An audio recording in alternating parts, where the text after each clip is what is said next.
Amém, gente. Puxa, já tem um ambiente aqui criado, né? Um ambiente de unção, de presença de Deus.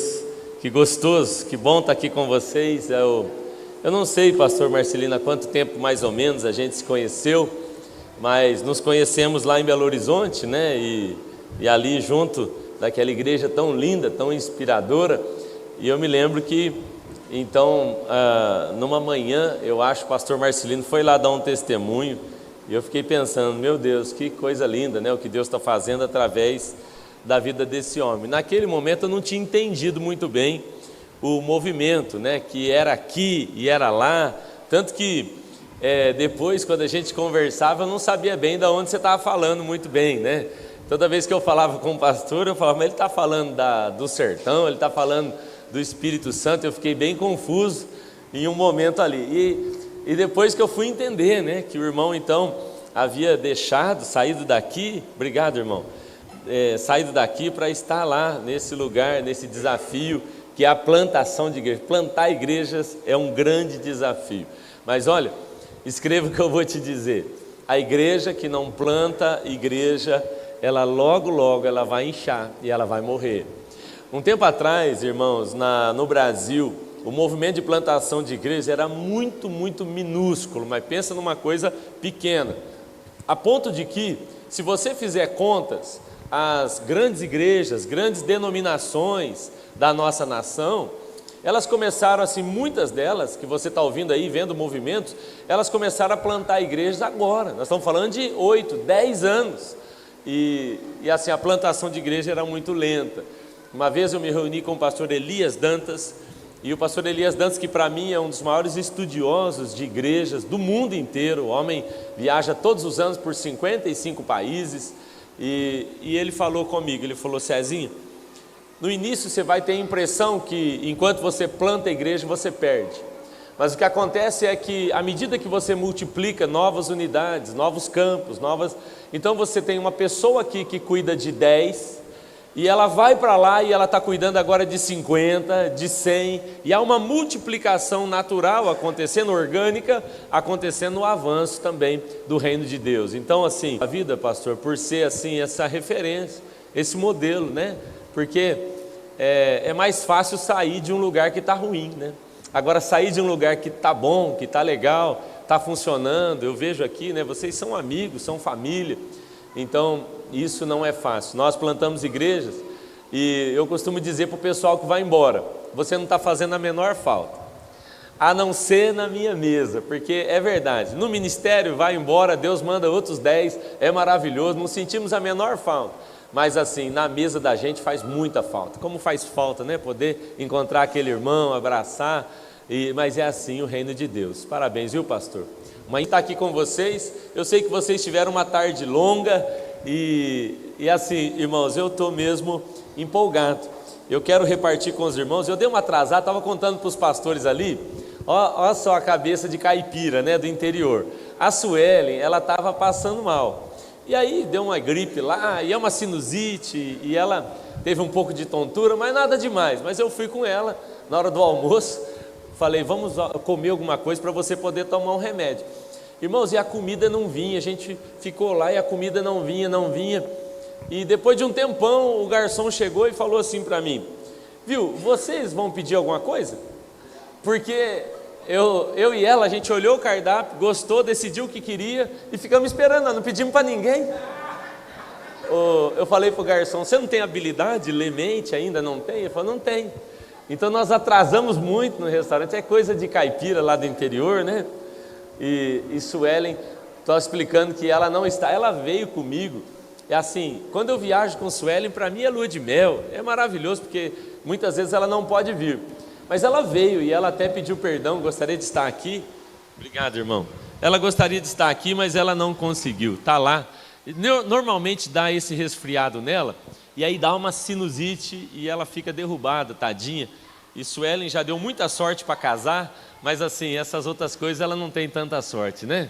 Acabou tendo essa dificuldade. Bom, irmãos, eu quero compartilhar com você, desde que o pastor me convidou para estar aqui, eu acho que todos nós, né, entramos nessas lutas. O que Deus tem para falar? E eu sempre fico perguntando assim para Deus: qual é a mensagem que o Senhor tem para nós ali? Não é a melhor pregação, não é a pregação mais elaborada, mas é assim, aquilo que Ele tem para nós agora. E eu quero repartir com você o que Deus está falando assim ao meu coração. São desafios que eu estou enfrentando, mas eu quero falar com você algo que eu entendo que é para nós agora, sabe, para esse dia. Eu sei que você já ouviu muita coisa, os ensinamentos do pastor ali, só durante as perguntas ali, né, do pastor Marcelino foram tão bons, né, apesar dele ser tão nervoso e bravo, eu percebi ele bravo ali, mas eu já poderia ir embora abençoado por ver tudo que está acontecendo aqui, mas eu quero de repente assim deixar com você um último recado aí de Deus nesse dia. Abra sua Bíblia comigo então, 1 de Reis capítulo 19, nós vamos ler 1 de Reis 19 e depois nós vamos ler também 2 de Reis capítulo 2. 1 de Reis capítulo 19, você conhece essa história aqui? Esse é o momento em que Elias, ele vai encontrar Eliseu, né? Ele está agora encontrando Eliseu. Nós temos aqui uma história de um discipulado, né, que vem acontecendo. E é o líder encontrando seu discípulo ali. E ele fala assim, capítulo 19, no verso 19. Diz assim, ó: assim ele partiu dali, está falando de Elias, e encontrou Eliseu, filho de Safate, que estava arando com 12 juntas de bois diante dele. Estando ele com a 12ª, então Elias passou por ele e lançou sobre ele o seu manto. Olha só, o texto é assim que está falando aqui? Né? E lançou sobre ele o seu manto. É muito importante essa parte aqui do texto. Verso 20. Verso 20 diz assim: então Eliseu deixou os bois e correu atrás de Elias, pediu: deixa-me dar um beijo de despedida no meu pai, na minha mãe. Ele disse: então irei contigo. Então vá, respondeu Elias, lembre-se do que fiz a você. Lembrar do quê? O que eu fiz para você? Eu joguei meu manto sobre você, né? Bom, 2 de Reis, capítulo 2, eu li para você o começo da história, e agora eu vou ler também a parte final dessa história, dessa relação de discipulado. Agora, 2 de Reis, capítulo 2,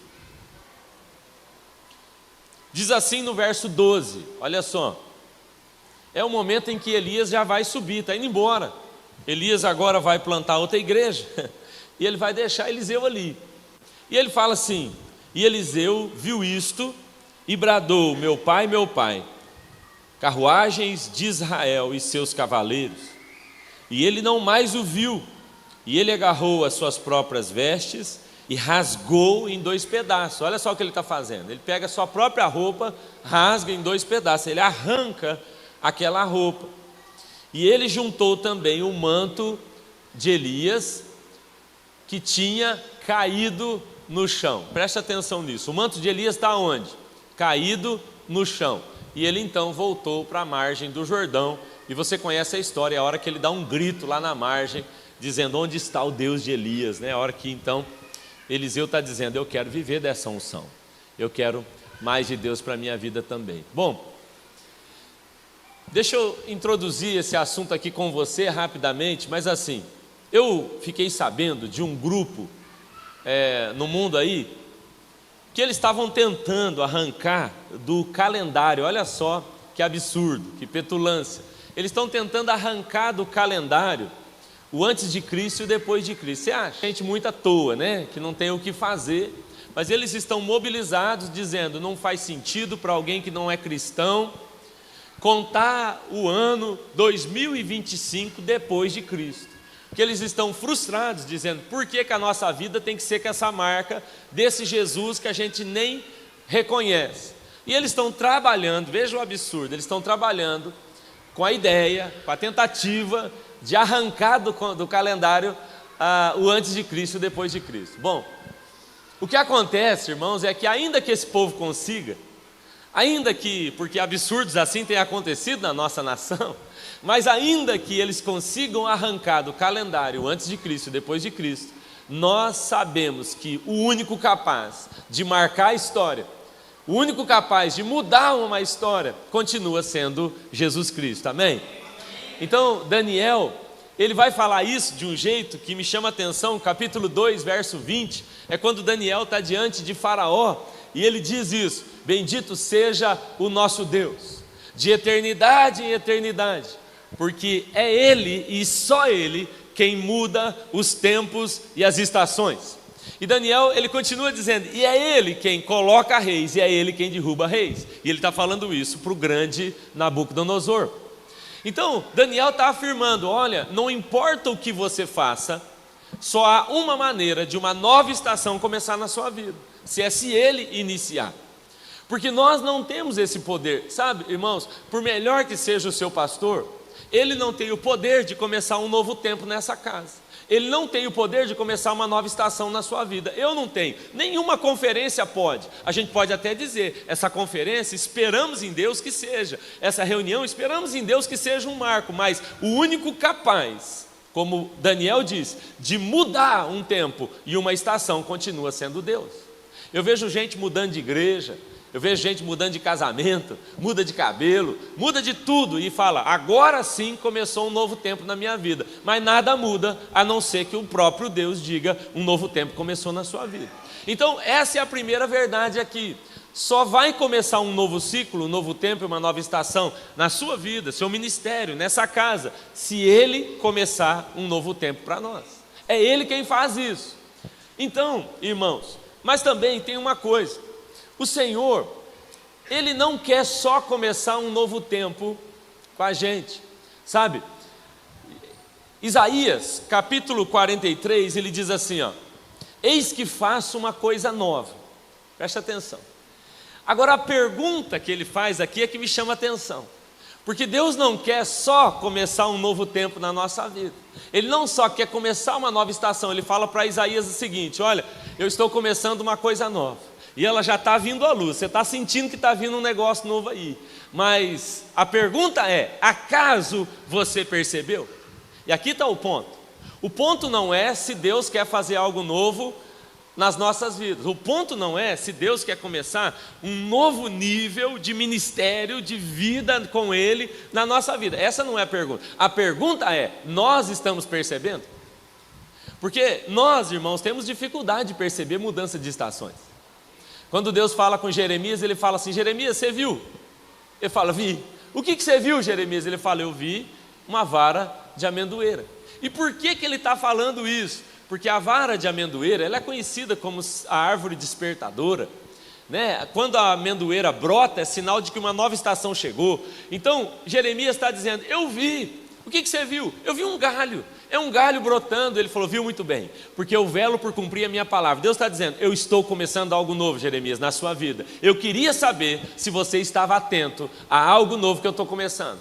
Porque Deus não quer só começar algo novo, Ele quer começar algo novo, mas Ele quer que você e eu percebamos.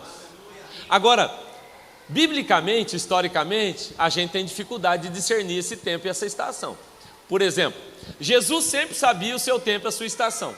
Ele falava assim, não é chegada a minha hora, não é verdade? Ele repetia, não é chegada a minha hora.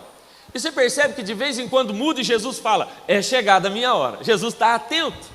Os discípulos, por outro lado, os discípulos que tipificam a igreja, a cada um de nós, por outro lado, os discípulos, eles nunca sabem a hora certa das coisas. Então, no barco, Jesus dorme e eles ficam acordados. No Getsemane, Jesus está acordado e eles estão dormindo. Já percebeu?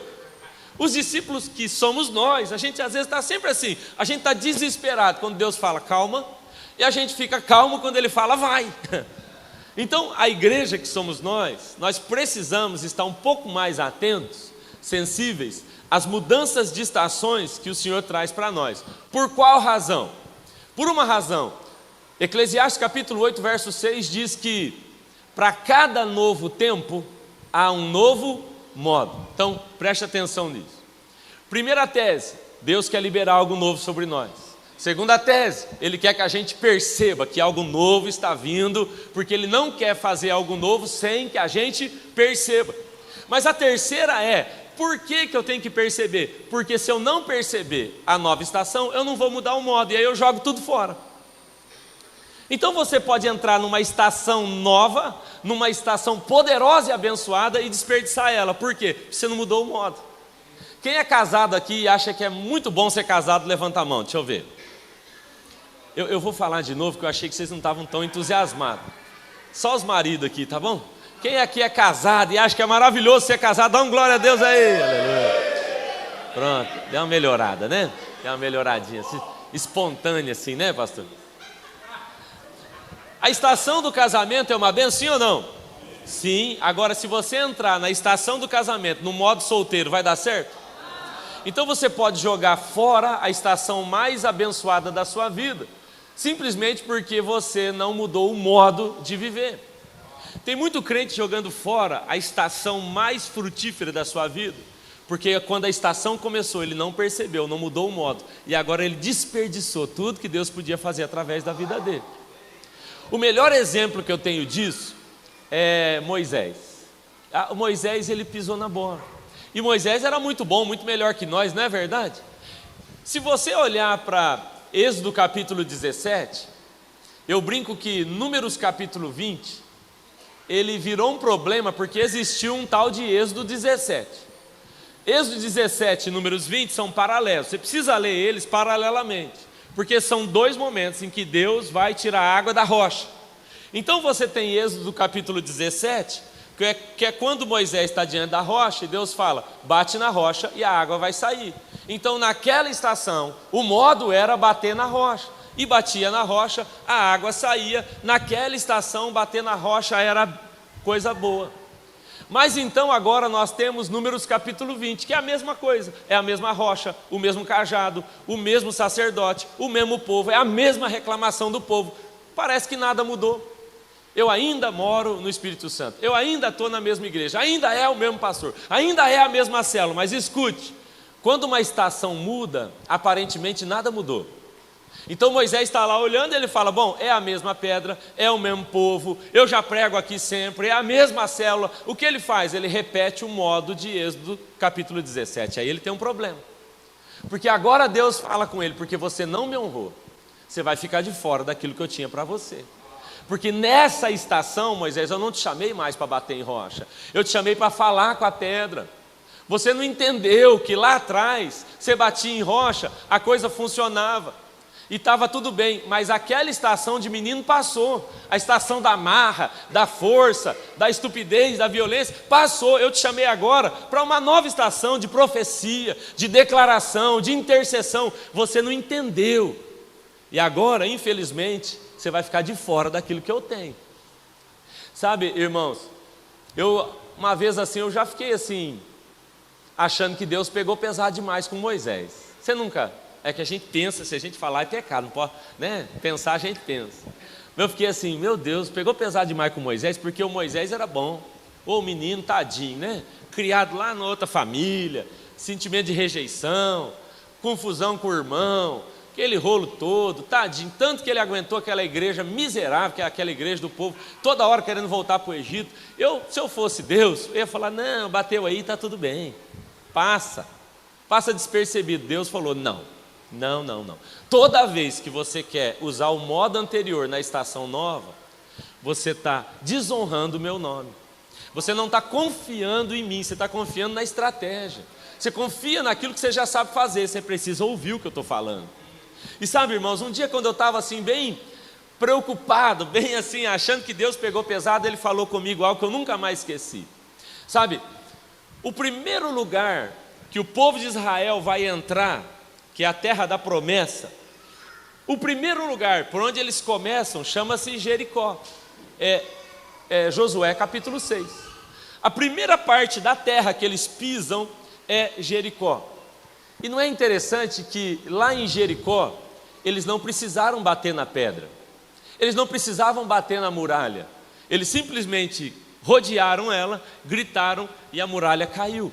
Então Deus falou comigo, o que Moisés não entendeu é que na nova estação eu estava ensinando ele a falar com pedra, porque lá em Jericó, para a conquista que eu tinha para eles, eu não precisava mais de alguém que soubesse bater na pedra, eu precisava de alguém que soubesse falar com a pedra, a muralha cairia, eles iam conquistar tudo que eu tinha para ele, mas ele não aceitou o treinamento. Então agora eu preciso levantar um menino mais novo, com menos treinamento, sem teologia. Agora eu pego um Josué, que não tem teologia, não tem o treinamento de Moisés, mas sabe o que ele tem? Capacidade de discernir a nova estação. E agora o menino é bom no quê? Ele é bom em falar com pedra. E ele chega lá, grita, as muralhas caem, e agora eles conquistam a terra que Deus tinha para eles. Então ouça isso, irmãos, ninguém é substituível naquilo que é, mas todos nós somos substituíveis naquilo que fazemos. Sabe, irmão, se você não quiser liderar, puxa, eu sinto muito, Deus vai levantar outro melhor que você. Está vindo um Josué atrás de nós, está vindo um Davi atrás de todo Saul. Escute, irmãos, Deus não vai ficar sem gente para liderar, Deus não vai ficar sem gente para fazer o que a gente deveria se sentir super honrado em fazer. A questão é, se a gente não percebe a nova estação, então a gente não muda o modo, e se não mudar o modo, Ele vai fazer, e vai fazer sem a gente. Guarde isso, por favor. Sabe, eu sinto que vocês estão muito perto de uma transição, de um novo tempo, de uma nova estação, mas escute, não vai ser do modo como foi até aqui. Há um novo modo, há um modo profético, há um modo sobrenatural, há uma ação do fogo do Espírito Santo, não será na sua força, não vai ser no seu braço, não vai ser torcendo o pescoço dos irmãos, você vai orar, você vai profetizar, as multidões virão. Um novo tempo exige um novo modo. Sabe, irmãos, há algum tempo eu estou um pouco preocupado. Eu estou sentindo mesmo que há uma transição vindo assim sobre o Brasil, sabe? Eu estou sentindo, eu fico preocupado, eu olho para a minha vida, eu olho para a igreja lá em Laranjeiras, e isso assim tem me preocupado. Na pandemia, pastor, eu fiquei muito preocupado.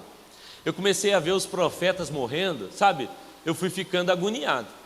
Porque, não sei se você se lembra, mas ali na pandemia, perdemos gente tão querida, né? Mas assim, alguns eram referência para mim. Poxa, de repente morreu um profeta de Deus que era meu amigo, o pastor Miguel Piper, um homem que profetizava na minha vida, um homem de Deus. Eu falei, morreu.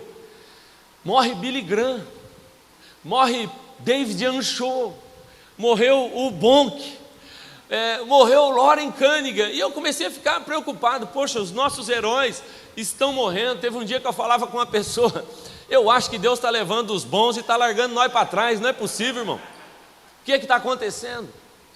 Até que um dia, Deus então falou ao meu coração, e Ele dizia, sabe, Cezinho, o que está acontecendo?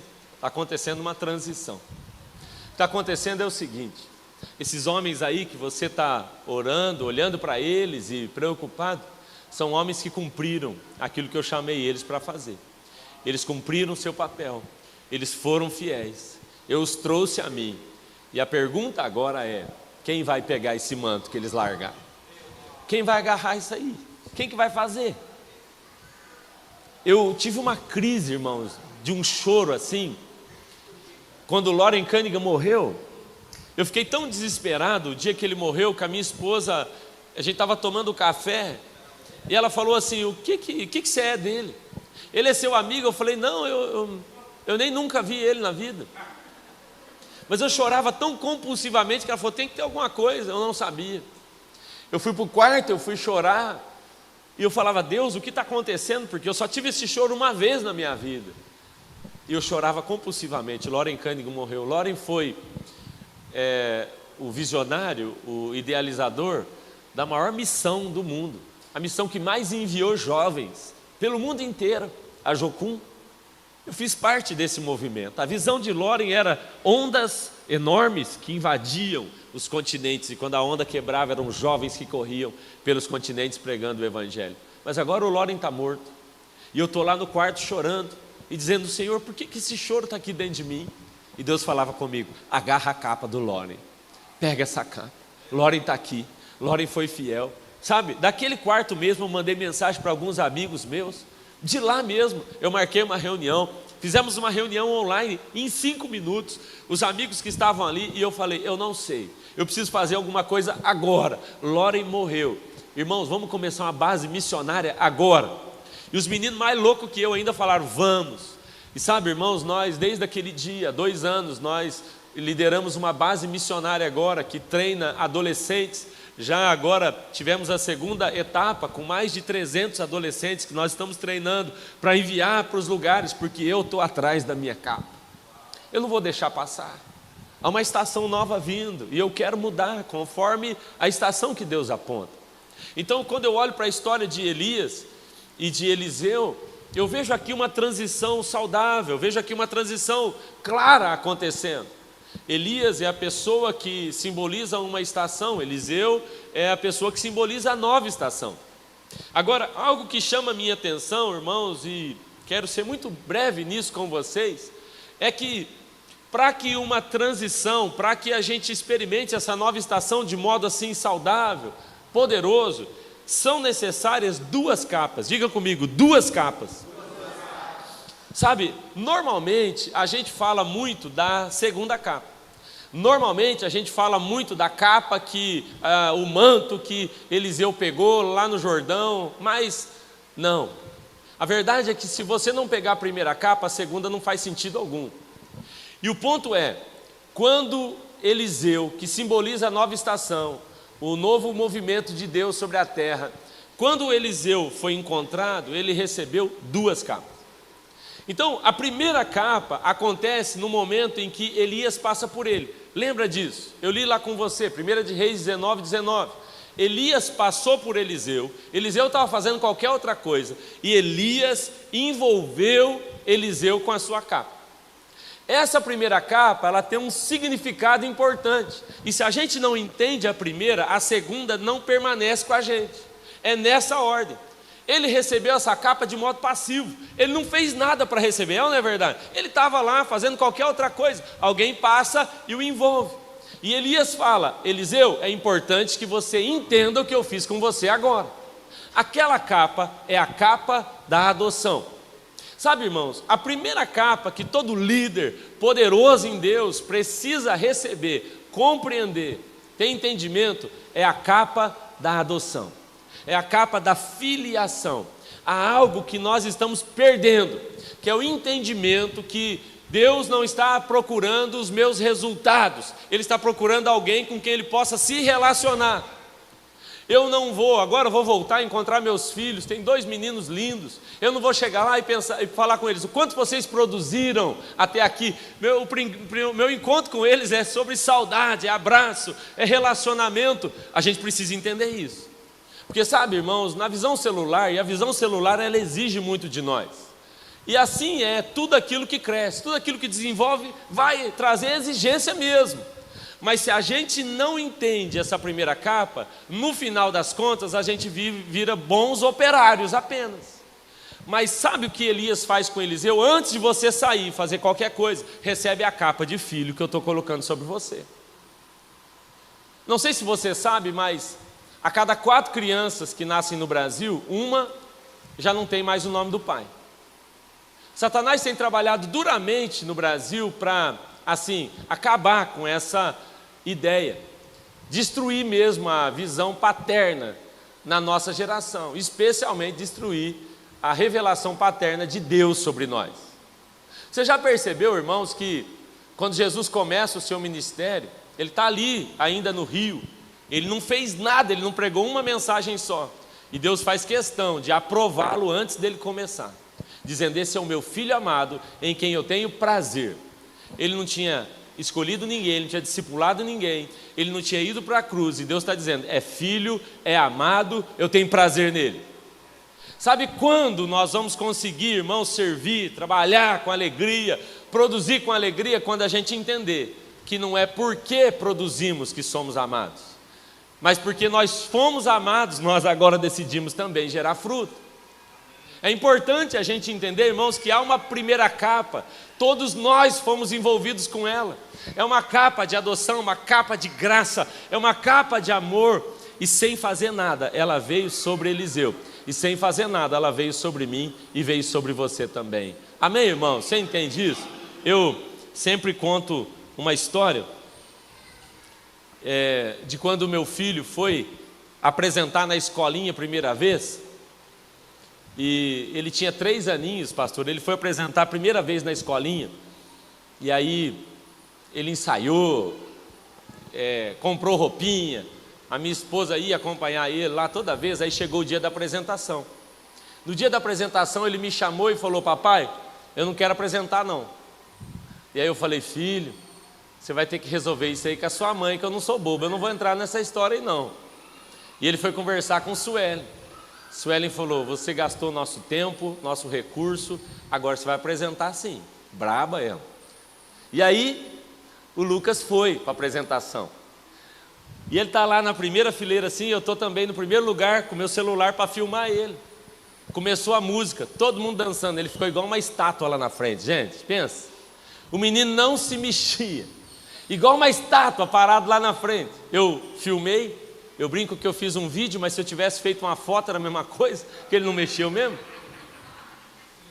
E aí está lá, o Lucas, no fim da apresentação, acabou, eu falei: graças a Deus que acabou. A diretora subiu e falou: gente, uns pais chegaram atrasados aí, vamos fazer o seguinte, vamos apresentar mais uma vez. Eu falei: meu Deus do céu. Aí vai, na segunda vez ele conseguiu, acho que ficar sem respirar, duro, estátua. A mãe dele queria matar ele. Quando termina a apresentação, ele desce o palco, corre na minha direção, me abraça, pula no meu pescoço, e ele fala: papai, você viu? Eu falei: claro que eu vi, Lucas. Eu falei: Lucas, você é mais... Sabe, filho, ninguém fez igual você. Você foi espetáculo, foi você lá, você é demais. E ele dava risada. Eu falei: sabe, filho, se um dia Hollywood precisar de alguém, é vocês, vão procurar você, talvez para ser uma árvore, uma pedra, mas sabe, é você que eles vão procurar. E ele estava empolgado. Aí ele falou assim para mim: e o que eu mereço? Eu falei: o que você quiser, ué. Aí tinha um vendedor de algodão doce passando. Ele falou: quero algodão doce. Chamei o rapaz do algodão doce. Falei: você viu ele dançando? E o rapaz falou: pastor, pior que eu vi, hein? Eu falei: dá para ele quanto algodão doce ele quiser, porque ele merece. Ele falou: quero 2. E ele pegou 2, saiu todo feliz, sabe? Porque o Lucas, ele não recebe de mim segundo a sua performance, ele recebe de mim segundo a filiação que ele tem comigo. Você entende isso? É graça, é favor, não é sobre quantas células eu multipliquei, não é sobre quanta gente eu levei a Cristo, ouça isso, é sobre quem somos em Deus. Essa primeira capa tem que estar clara em nós. Tem gente que pegou a segunda, saiu trabalhando por aí, no final está falando mal da igreja, mal de pastor, mal de todo mundo, porque não pegou a primeira capa. Se tivesse entendido a filiação, irmão, sabe quem é que está falando? Faz para provar que é filho, é o capeta, não é Jesus. Foi o diabo que disse: se você é filho, faz. Não, Deus nunca falou isso.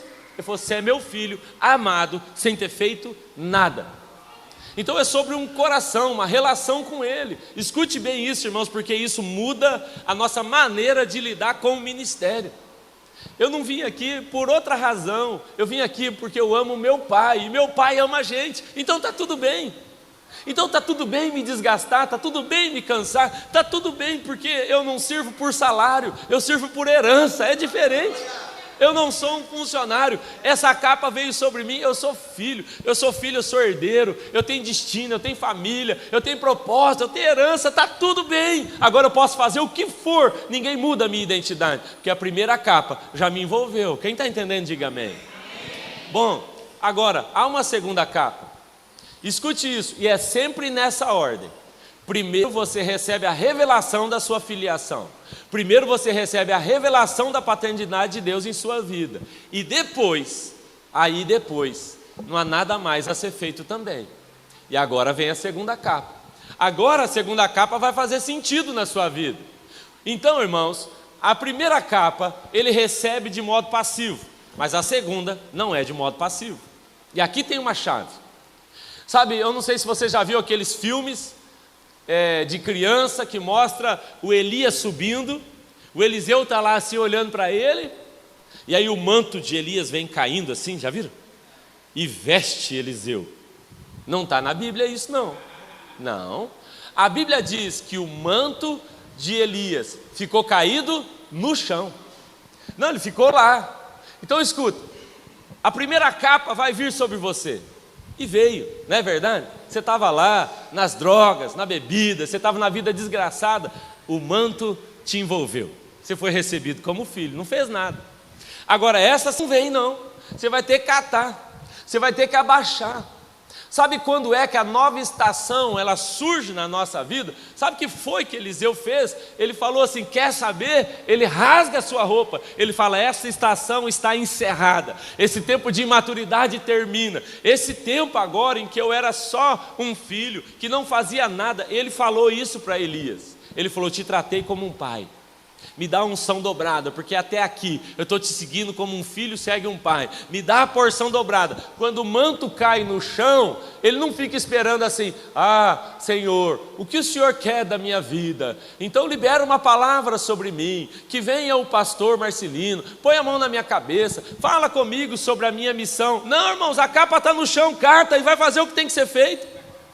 Não precisa de mais uma palavra. A palavra profética é a Bíblia e ela te manda fazer discípulos, ponto final. A capa está no chão. Então assim, a primeira capa vem, você não faz nada, é passivo, é amor, aleluia. Agora a segunda capa, você vai ter que abaixar. Você vai ter que se abaixar e entender, ei, chegou a minha vez, agora é comigo. Isso custa, isso envergonha muitas vezes, isso dói na gente, mas é o que funciona. Sabe o que Paulo fala? Paulo diz assim, o teu amor ele me constrange. Olha o que Paulo está dizendo. A palavra constrangimento no grego é mola comprimida. Então Paulo está dizendo, sabe, eu fui tão amado, tão perdoado, tão cheio da sua graça e favor, que é como se você pegasse uma mola grande assim e fosse apertando ela. Eu fui amado, perdoado, era para eu estar morto, ninguém acreditou em mim, o Senhor acreditou. Ele está dizendo, teu amor me constrange. Agora, essa mola, se eu tirar a mão dela, o que ela vai fazer? É o que Paulo está dizendo sobre a maneira que nós deveríamos reagir a todo favor e graça que Deus liberou sobre nós. Ele está dizendo, teu amor me constrange. Mas não é um constrangimento assim, ai que fofinho que é Jesus, não é. É um constrangimento assim, eu fui tão amado, eu fui tão perdoado, que agora não há nada mais a ser feito, a não ser responder, corresponder com esse amor, com tudo que o Senhor investiu. Então agora eu estou procurando, eu abaixo para pegar a minha capa, eu estou dizendo, ei, está aqui, onde está o Deus de Billy Graham? Onde está o Deus do Loren Cunningham? Onde está o Deus de Elias? Porque é o mesmo Deus. Qual é a diferença? Esses caras se abaixaram e pegaram a capa deles, e a gente está esperando ser um Billy Graham, ser um Loren Cunningham, sentado numa cadeira. Não vai acontecer, irmão. Sabe, a reunião que a gente teve com a prefeita da nossa cidade há muitos anos, quando Deus mudou a nossa realidade naquele lugar. A reunião foi, entramos na sala da prefeita e ela falou, o que vocês precisam? Eu falei, eu vim aqui te pedir para nunca mais me fazer essa pergunta, prefeito, nunca mais, porque está errada essa pergunta. Eu vim aqui te dizer o que é que você precisa. E a partir de agora, nós como igreja estamos assim assumindo o nosso lugar nessa cidade. Porque até agora a igreja reclamou da política, reclamou dos traficantes, a gente reclamou das prostitutas, a gente reclama do trânsito, a gente reclamou de tudo, mas nesse dia nós viemos pegar essa capa, porque ela é nossa. Que a Bíblia diz que se o povo de Deus se humilha, se arrepende e ora, então ele vem e sara a terra. Então a cura da terra é a cura dos crentes. A cura da terra são os crentes dando respostas, assumindo responsabilidade. É sobre isso. Sabe, irmãos, eu vim aqui te dizer, há uma capa hoje aqui. Sabe, nós temos aí bairros que estão perdidos. Sabe, nós estamos olhando e eu sei que Espírito Santo é uma terra querida, uma terra amada, abençoada, mas sabe, você sabe onde é que tem um lugar aí, onde as trevas estão governando, onde as trevas estão dominando, talvez perto da sua casa, talvez perto de onde você vive, mas olha, nessa noite eu vim te dizer, há um manto caído no chão, há um manto que te envolveu mais há um aí. Sabe que a palavra responsabilidade, ela tem na sua raiz a palavra resposta. É sobre a resposta que damos. Os responsáveis, as pessoas que estão assumindo responsabilidade, são pessoas que estão se abaixando para assumir e dar uma resposta a uma necessidade da sociedade. Nós chegamos um tempo atrás, fui jogar futebol com os meninos num bairro lá da nossa cidade. Chegamos lá e eu fazia tempo que eu não ia lá, então lá atrás, eu vi atrás do campo assim, uma bagunça, uma festa. Eu falei, o que é aquilo lá? E eles me falaram, aquilo é uma casa de prostituição que abriu ali. Eu falei, o quê? No nosso bairro? No meu bairro, na minha cidade, no meu turno, aquilo está lá? É, pastor, está lá. Falei, gente, nós aqui, nós vamos jogar futebol, é sério? Não, pastor, mas o que nós vamos fazer? Eu falei, não sei, nós vamos ter que pegar essa capa aí. Porque é culpa de quem? Nós vamos falar, é culpa do capeta, é isso? Nós vamos ficar agora fazendo isso? Jogando na conta dele? Ah, é a cultura da cidade? Ah, é assim mesmo no Brasil? Não é não, irmão. Não é não, é até a gente chegar, é sal e luz entrando. Sal influencia, luz influencia, não pode. E aí, falei, vamos lá. Fomos lá. E aí, perguntei, quem que é o dono desse prédio? É o fulano. Fomos lá na casa dele. O senhor é o dono daquele prédio lá? Sou dono. O senhor alugou o seu prédio para aquela baderna? Ele me viu, ele falou, pastor, você aqui na minha casa? Eu falei, rapaz, você viu a bagunça que está lá? Ele falou, ô pastor, eu achei que eles iam abrir uma lanchonete lá. Não sabia. Falei, e eles estão pagando? Ele falou, está atrasado.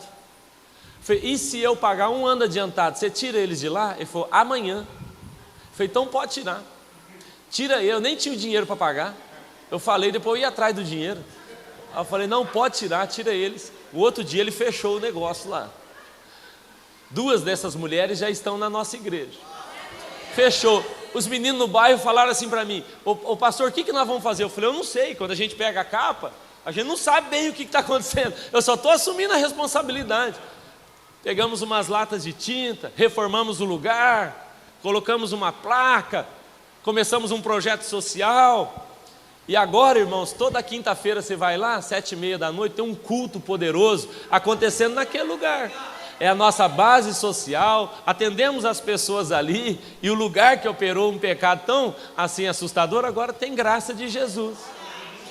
Deus está dando graça, pagamos tudo lá. Tempo atrás apareceu uns americanos, falou, nós queremos investir. Aonde? Lá no bairro tal. Eu estou vendo Deus dando graça, colocando recurso naquele lugar, porque nós só temos um trabalho, de pegar a capa. O de rachar o Jordão no meio não é nosso trabalho.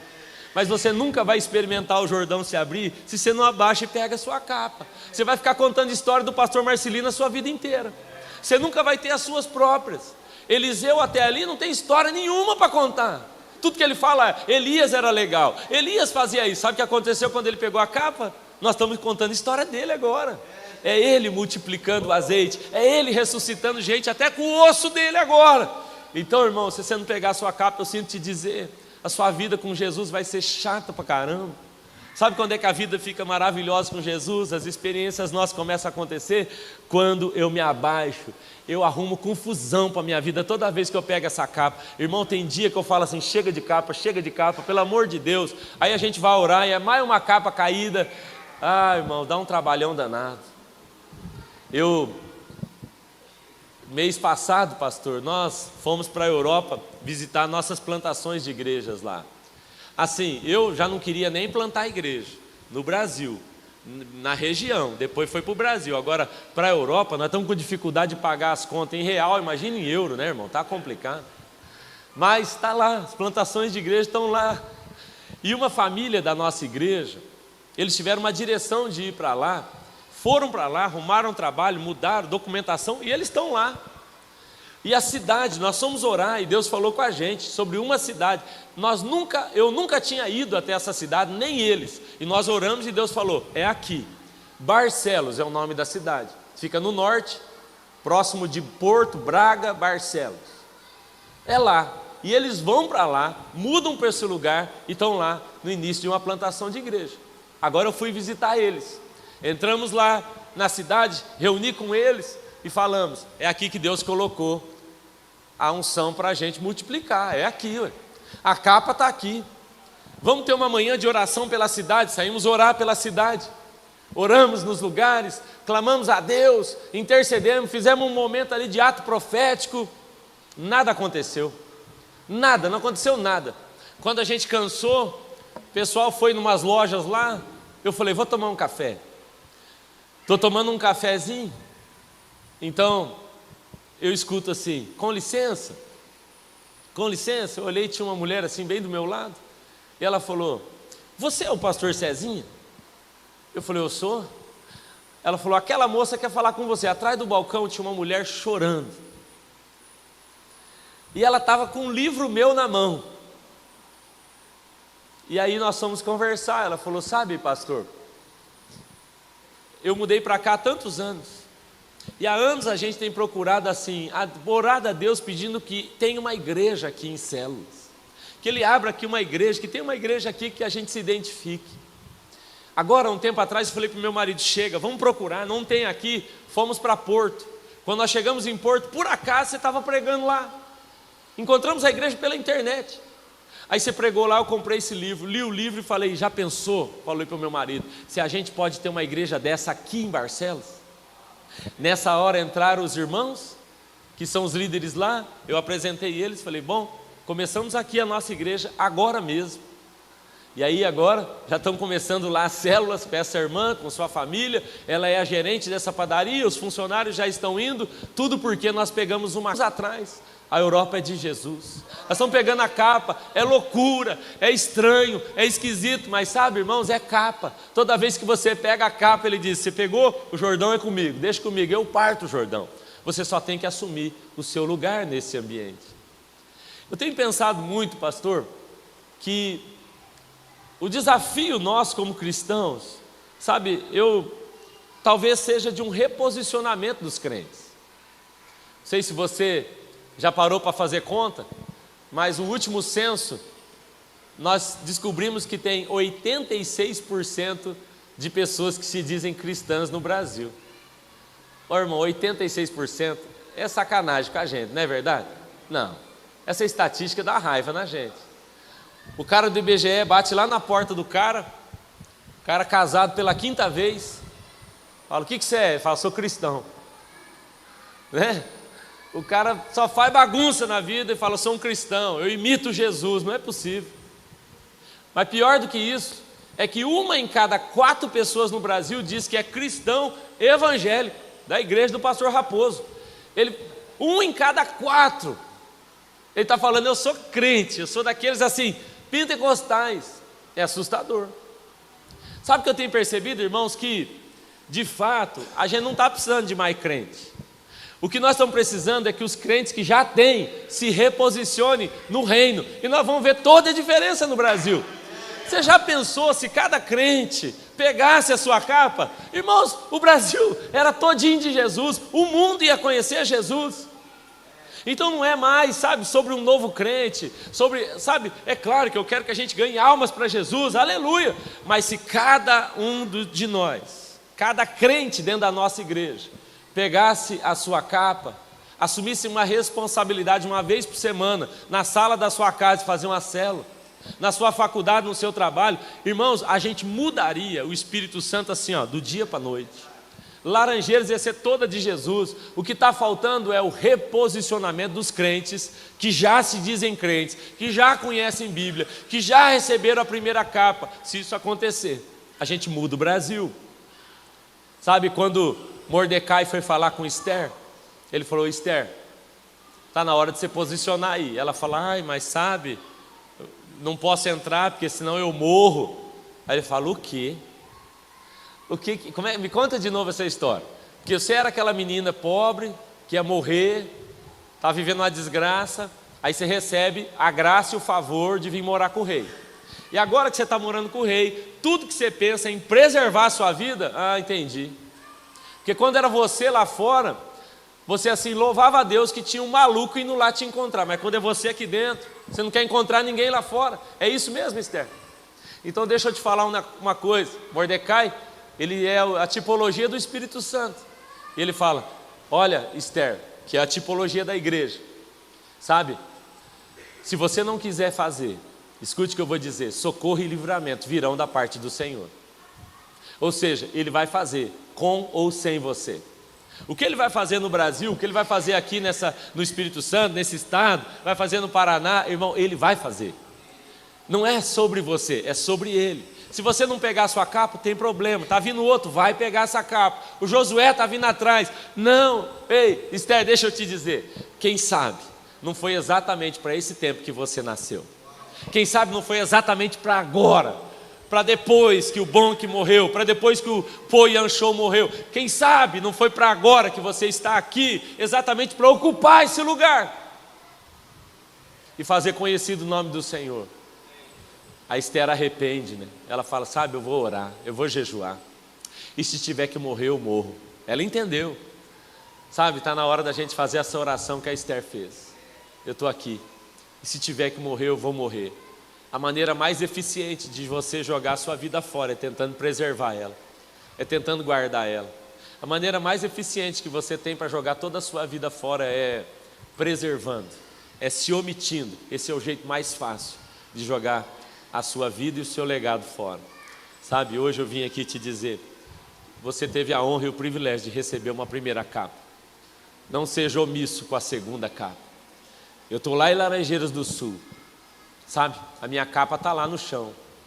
Eu estou pegando aquela capa. Sabe, pastor Marcelino, de vez em quando eu visito umas igrejas aí e, puxa vida, eu estava falando, você já foi lá na igreja do pastor Carlito Paz? Você vai naquela igreja, irmão? Meu Deus do céu. Eu fui lá, fui pregar lá, ele falou, Cezinha, isso aqui é para te inspirar. Eu falei, não está dando certo não, pastor. Eu só estou com inveja, raiva, meu Deus do céu, a minha cidade cabe lá dentro, essa é um shopping. Não é verdade? Você vai lá em Belo Horizonte, na Central, você fala, meu Deus, isso que é igreja. Eu quero vir para cá, eu quero ser pastor aqui, eu quero ser discipulado pelo Amazônia, né? Você vai lá no Paraná, tem o Luciano Subirá, em Curitiba, é aqui que eu devia estar. Mas sabe, irmãos, a minha capa, sabe onde é que ela está? Laranjeira do Sul. Porque a capa caiu no chão, e a capa tem uma posição, a capa tem um lugar. A sua capa está aqui. Então não adianta, porque o dia que eu for para a África eu vou ser missionário. Ei, pega a sua capa aqui logo. Se Deus tiver outra capa para você lá, Ele vai te mostrar, mas ouça.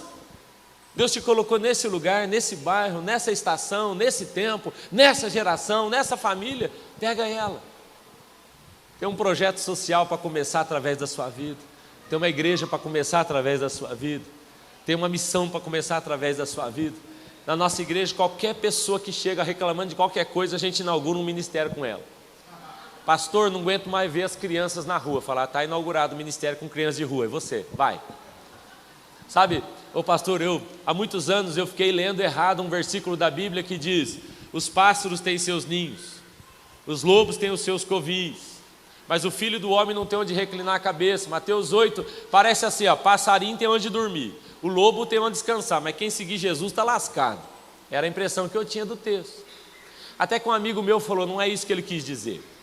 Porque pássaro não vai para o ninho para dormir, pássaro vai para o ninho para reproduzir. Lobo não vai para o ninho para dormir, lobo vai para o ninho, vai para o covil, para a cova, para a reprodução. O que Jesus está dizendo, ei, escuta isso, os pássaros estão conseguindo reproduzir segundo a sua espécie, os lobos conseguem reproduzir segundo a sua espécie, mas eu não estou conseguindo reproduzir o meu coração em vocês. Eu queria que vocês tivessem um coração pastoral como eu tenho, mas eu não consigo ver. Jesus olhou para a multidão e viu que elas eram aflitas e exaustas, e Ele deu a razão. Ele foi porque elas não têm pastor. A razão é que quem devia pastorear não pastoreia. Quem devia cuidar delas não pega essa capa. Se a gente sair daqui agora e for andar na orla aí, depois do jogo do Flamengo com o Palmeiras, nós vamos encontrar uma multidão exausta, cansada.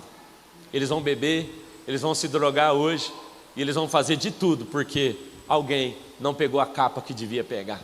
Porque alguém que está do lado dele, você tem um primo bêbado, você tem um tio maluco, todos nós temos assim dentro da família. Agora no ano novo é aquela bagunça sempre, não é verdade? Natal, reúne, aqueles tios, primos que faz piada de mau gosto, todo mundo tem. Sabe de quem que é essa capa? Olha aí para quem está do seu lado e fala, essa capa é sua mesmo. Está na hora da gente pegar a capa. Amém, irmão? Você está comigo? Amém. Vamos lá? Eu quero orar com os irmãos. Eu acho que nessa tarde, nessa noite, eu acho mesmo que é isso que o Senhor quer falar com a gente. Chegou o tempo dos profetas saírem da cova Sabe? Chegou o tempo da gente encarar a nossa realidade, o nosso ministério. Elias foi o cara que encarou os profetas de Baal, você lembra? Mas sabe que no mesmo texto que conta quando Elias saiu para encarar o seu ministério, o pau estava quebrando, Jezabel fazendo de tudo. Sabe o que Obadias fala para Elias? Elias, tem 100 profetas que eu escondi em 2 cavernas de 50 e 50. Estou dando para eles água e pão, eles vão ficar quietinhos lá. Ah, irmão, é que Elias é muito manso, mas que eu sou Elias, eu falo assim, profeta na caverna? O pau está quebrando, a nação está precisando, você escondeu os profetas? Não, vamos preservar os profetas. Não, irmão, profeta tem que ir para o pau, profeta tem que vir para a guerra, profeta tem que pegar a capa e estar aqui fora com a gente. E ele falou, não, dei água e dei pão para eles, como se fosse, coloca eles dentro da caverna, eles são muito sensíveis, dá água e pão, dá o básico para eles sobreviverem. Não é isso não. O profeta, e você foi levantado como profeta, nós somos chamados para a guerra. Garra a sua capa, irmão. Vai cansar, vai desgastar, vai ficar sem dormir, vai ficar sem dinheiro para pagar as contas, vai chegar a hora, irmão, que você vai ficar desesperado, vontade de desistir, todo dia eu tenho. Vontade de pegar um pelo pescoço, todo dia eu tenho. Sabe, vontade de duvidar de tudo que Deus falou, todo dia eu tenho. Mas é assim mesmo, quando você pega uma capa, irmão, você vai cansar, vai desgastar, e no final você vai dizer, uau, valeu a pena fazer tudo que o Senhor me mandou fazer. Vamos orar, irmãos? Você pode ficar de pé?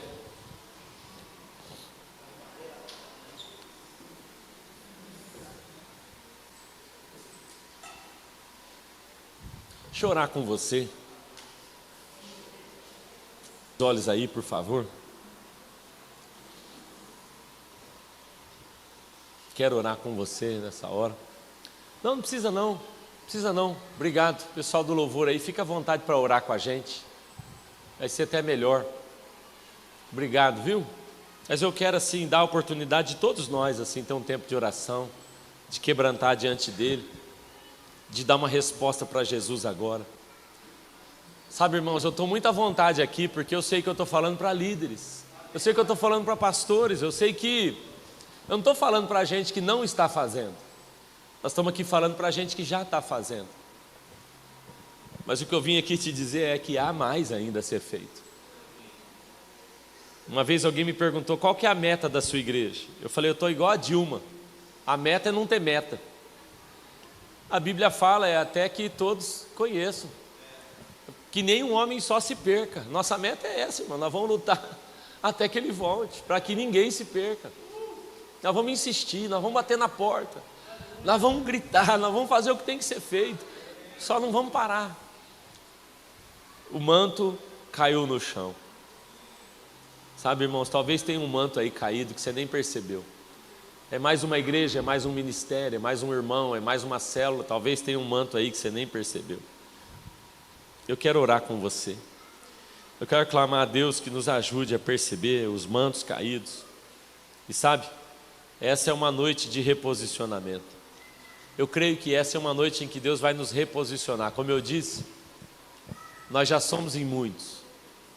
Se Deus nos reposicionar, se a gente permitir que Ele nos reposicione, irmãos, não haverá limites para o que Deus pode fazer através de nós. O que eu tenho percebido é que o fogo é o lugar que Deus usa para reposicionar os seus.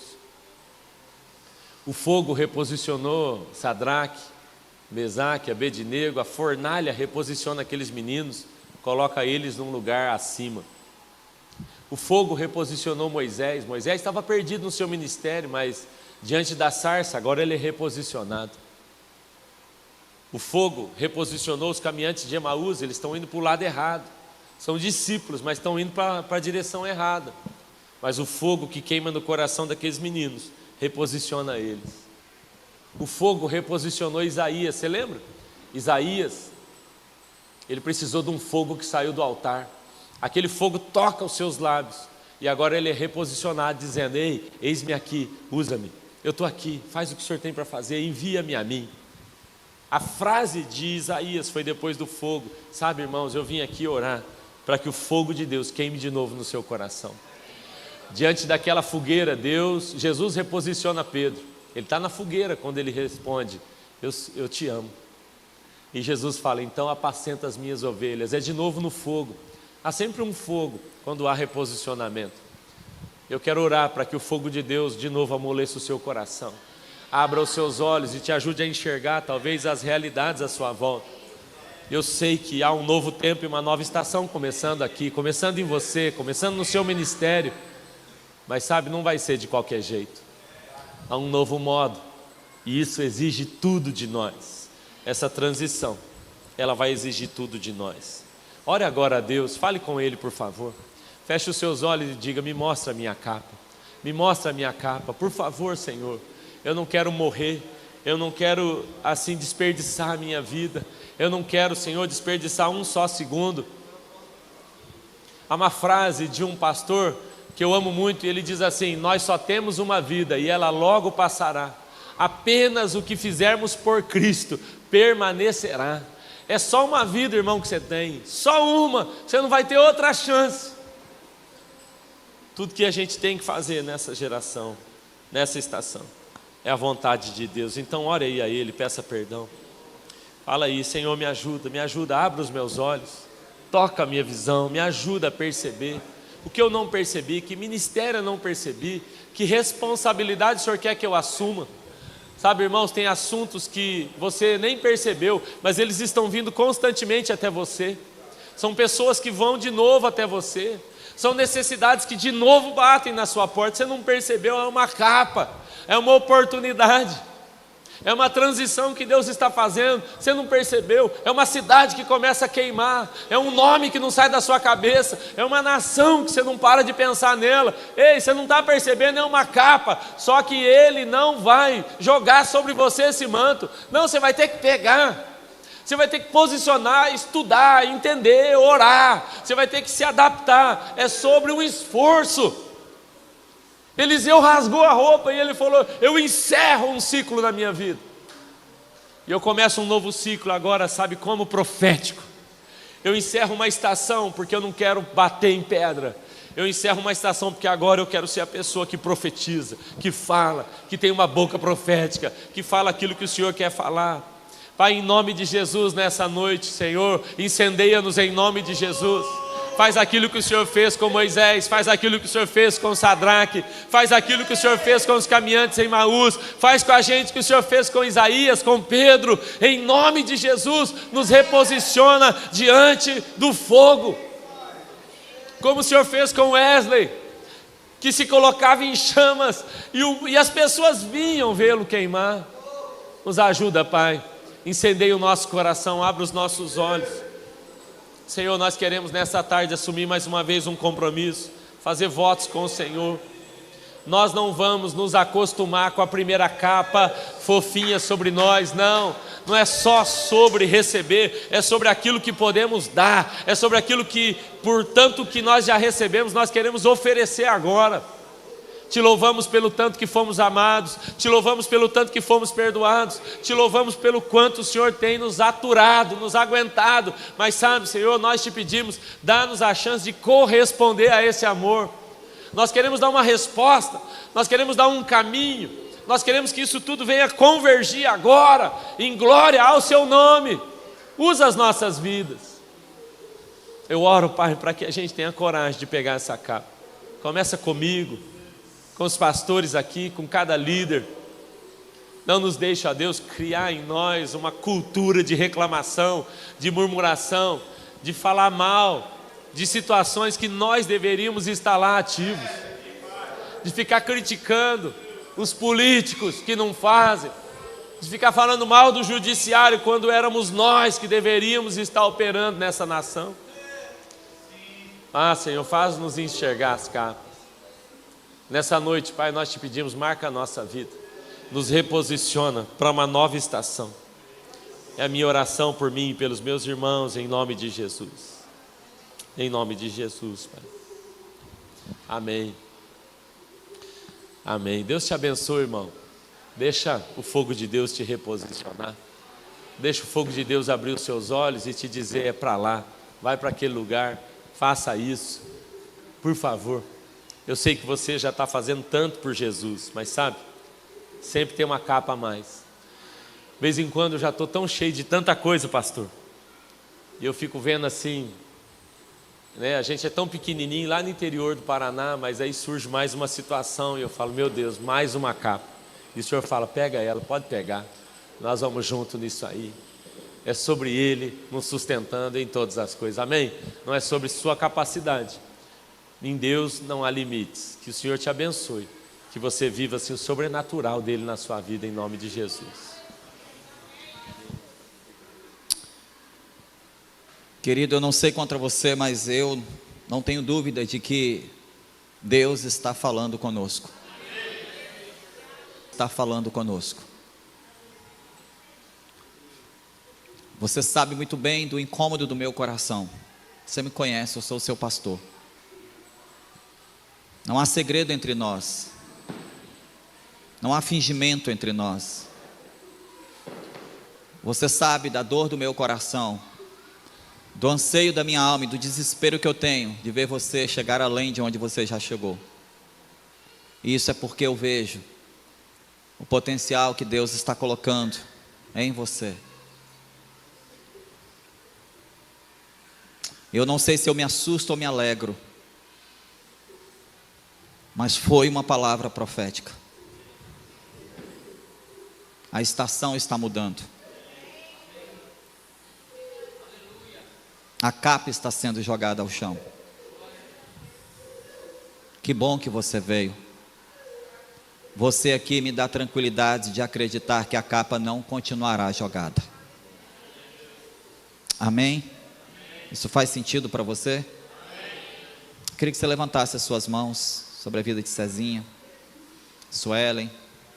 Deus tem levantado esse jacu lá do interior do Paraná.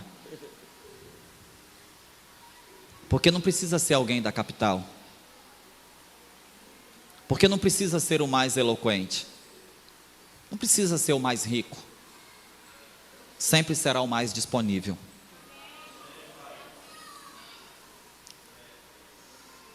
E se ele pode, e se o Cezinha consegue, você também pode.